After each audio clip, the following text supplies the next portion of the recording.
শীতকাল চলে এসেছে, তাই আমাদের গাছগুলোর বাড়তি যত্ন নেওয়ার সময় হয়ে গিয়েছে। এই শুষ্ক ওয়েদারে গাছের পাতাগুলো নির্জীব হয়ে যায় এবং গাছের পাতাগুলো যখন শুকিয়ে যায় তখন পোকামাকড় আক্রমণের সুযোগ বেশি থাকে। এই জন্য গাছগুলো ধুয়ে দিতে হবে। ইপসম সল্ট যদি একটু স্প্রে করা যায় 2 বেলা, তাহলে গাছগুলো অনেক চকচকে থাকে এবং অনেক হেলদি থাকে।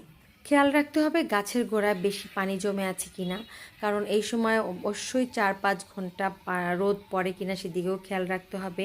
তা না হলে গাছের শিকড় পচে যাওয়ার সম্ভাবনা থাকে। তাই আমি 2 বেলা গাছে পানিটা বুঝে স্প্রে করি এবং গাছের পাতাগুলো ভালোভাবে ধুয়ে দিই। আর গাছের যে লতানো গাছগুলোর যে পোলগুলো আছে, পোলগুলোতেও যথেষ্ট পানি স্প্রে করে দিই যেন ওরা খাবার সংগ্রহ করতে পারে। আর মরা পাতাগুলো, ডালপালাগুলো কেটে ছেটে দেই, এতে নতুন করে পাতা বের হয়। এভাবে আপনারাও আপনাদের সব গাছগুলোর পরিচর্যা করবেন, ইনশাল্লাহ সব গাছ সুস্থ থাকবে।